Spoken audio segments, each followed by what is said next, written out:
Aqui estamos nós, caros passageiros da angústia existencial, desembarcando na terceira estação da nossa peregrinação rumo ao indizível.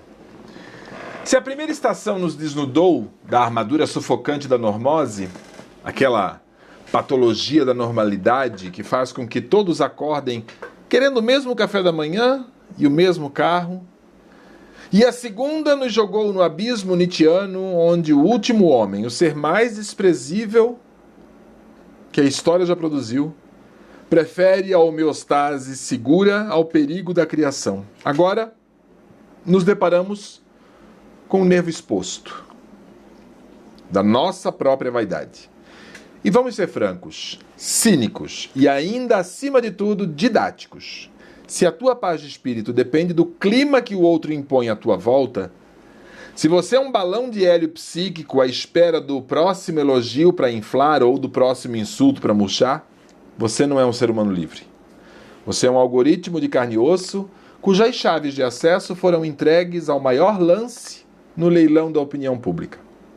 A liberdade, essa palavra tão gasta que até as piores tiranias a estampam em suas bandeiras, não reside em poder escolher entre 10 tipos de iogurte no supermercado, mas em possuir a soberania absoluta sobre o próprio sistema nervoso. Um território que a maioria de vocês alugou sem contrato e com preço vil para o primeiro vizinho, chefe, parceiro ou seguidor do Instagram que abrir a boca. A máxima que nos guia aqui não é uma frase de para-choque de caminhão, mas uma sentença de prisão perpétua, da qual você pode milagrosamente fugir. Se um insulto te quebra e um aplauso te infla, tua mente não te pertence. Você é escravo de qualquer um que abra a boca. Vamos fundo nisso? Isso não é uma lição de moral, é uma descrição, melhor dizendo, biopolítica da tua existência.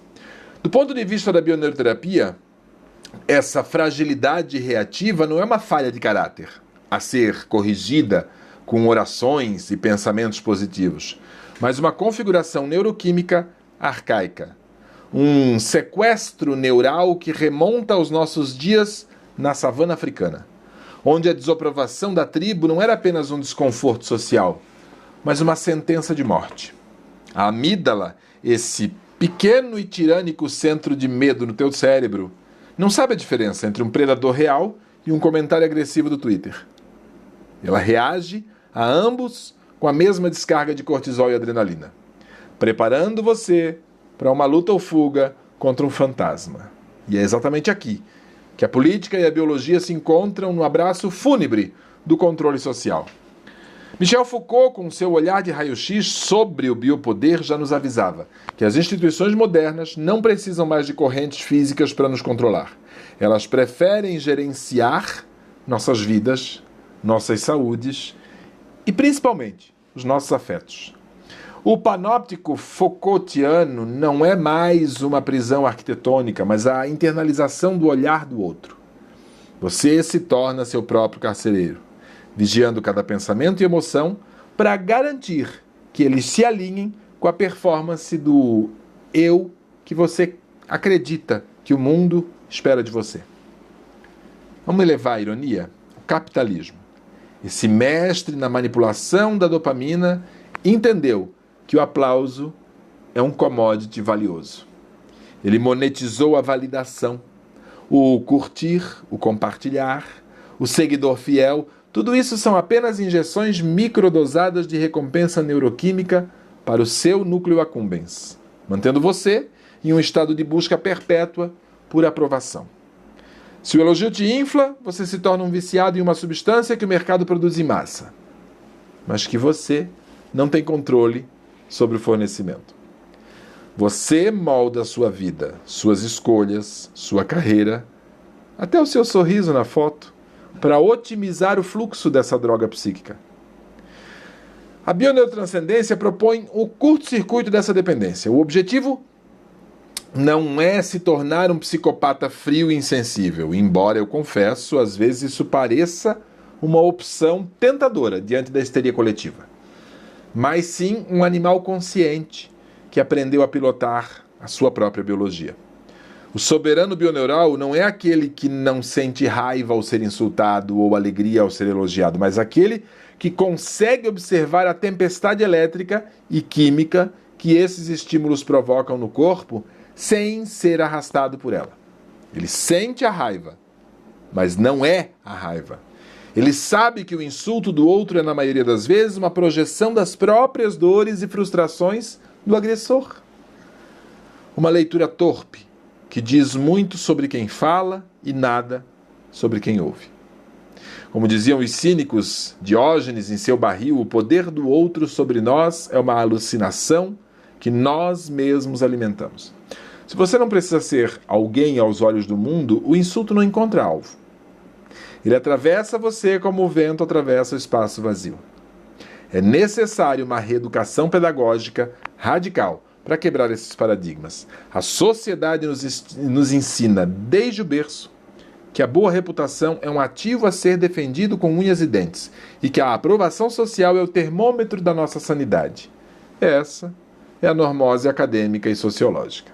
No entanto, se olharmos com lentes antropológicas, perceberemos que o que chamamos de moralidade e boas maneiras são muitas vezes apenas as regras de etiqueta que a tribo usa para garantir a tua coesão, sufocando o indivíduo em prol do coletivo medíocre.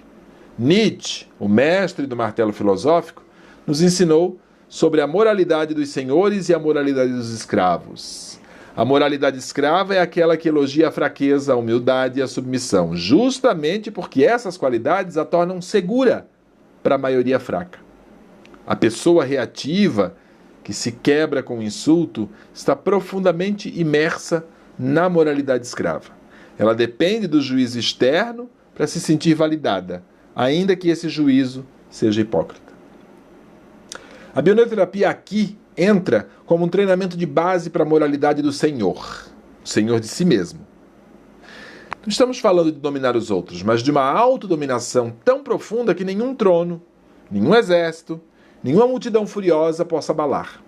É a conquista do seu próprio eixo HPA, o sistema de respostas ao estresse. É aprender a modular a tua própria química interna de modo a não responder com a mesma frequência vibracional do teu agressor, mas com uma resposta de soberania, ou, às vezes, com um desprezo lúcido que desarma o ataque pelo simples fato de não lhe dar importância. E vamos à profundidade sociopolítica. Uma população de reativos que vive em um estado constante de alerta emocional é o sonho de qualquer engenharia social ou regime autoritário. É fácil manipular o medo, a raiva e a esperança de pessoas cujos sistemas nervosos estão à mercê de gatilhos externos. O fascismo, em suas várias formas contemporâneas, não começa com tanques nas ruas, mas com a captura dos afetos. Ele prospera onde as pessoas estão tão alienadas de si mesmas, tão carentes de validação, que estão prontas para entregar a sua autonomia a um líder ou a uma ideologia que promete lhes dar um senso de pertencimento e importância, mesmo que isso custe a sua liberdade. A bioneurotranscendência é, portanto, um ato de resistência política. Um indivíduo que possui a posse definitiva do seu sistema nervoso é ingovernável, é inegociável. Ele não pode ser comprado com aplausos vazios, nem intimidado com insultos ou ameaças ao seu status quo. Ele não se engaja em brigas tribais por hashtags e muito menos consome o ódio que os algoritmos de mídia social despejam na sua linha do tempo. Ele conserva sua energia vital para a criação, para a superação de si mesmo, para a construção de novas formas de vida que escapam à lógica do controle e do consumo. Mas didaticamente, como se chega, a esse estado?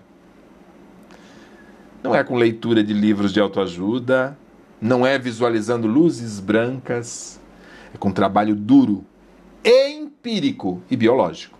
É preciso desconstruir a humanidade demasiado humana que Nietzsche descreveu. Desvendar as raízes egoístas e biológicas por trás de cada uma das nossas reações ditas nobres. A bioneuroterapia nos guia a olhar para uma ansiedade social e ver um circuito de primata, a olhar para a nossa depressão e ver um sistema em modo de hibernação por falta de recompensas reais, e a olhar para a nossa necessidade de aplauso e ver o desespero de um mamífero social com medo de ser excluído do grupo. É um desinvestimento maciço de vaidade. E vamos ser cínicos.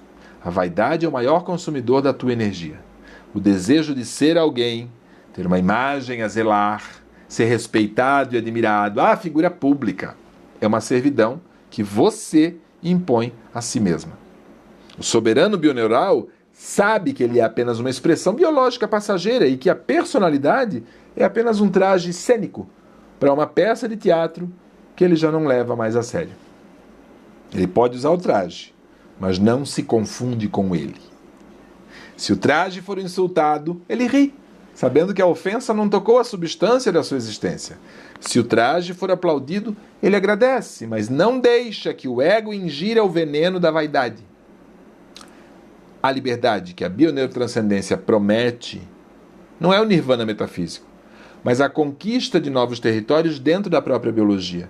É a capacidade de gerar estados de êxtase, paz e contentamento sem substâncias exógenas e sem a permissão da aprovação social.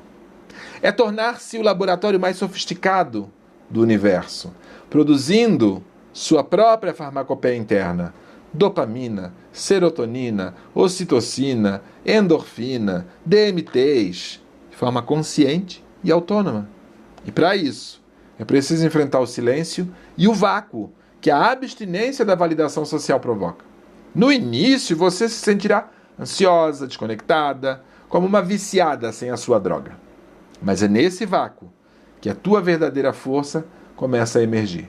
É ali que você descobre uma paz que não depende de condições externas, um contentamento que não precisa de elogios e uma força que não se quebra com insultos. E é a partir dessa soberania que você pode, finalmente, amar o outro de forma genuína. Não como fornecedor de validação psíquica, mas como um companheiro de jornada. Uma ressonância eletromagnética de outro sistema nervoso saudável e autônomo. A bioneurotranscendência, portanto, não é um voo para fora da vida, mas o mergulho mais profundo na soberania da carne e do espírito. Um ato didático-pedagógico que nos liberta das amarras da normose e nos projeta em direção ao Beyond Man. O último homem está morto. O soberano acaba de nascer. Que a vida, em sua potência criativa e não reativa, prevaleça.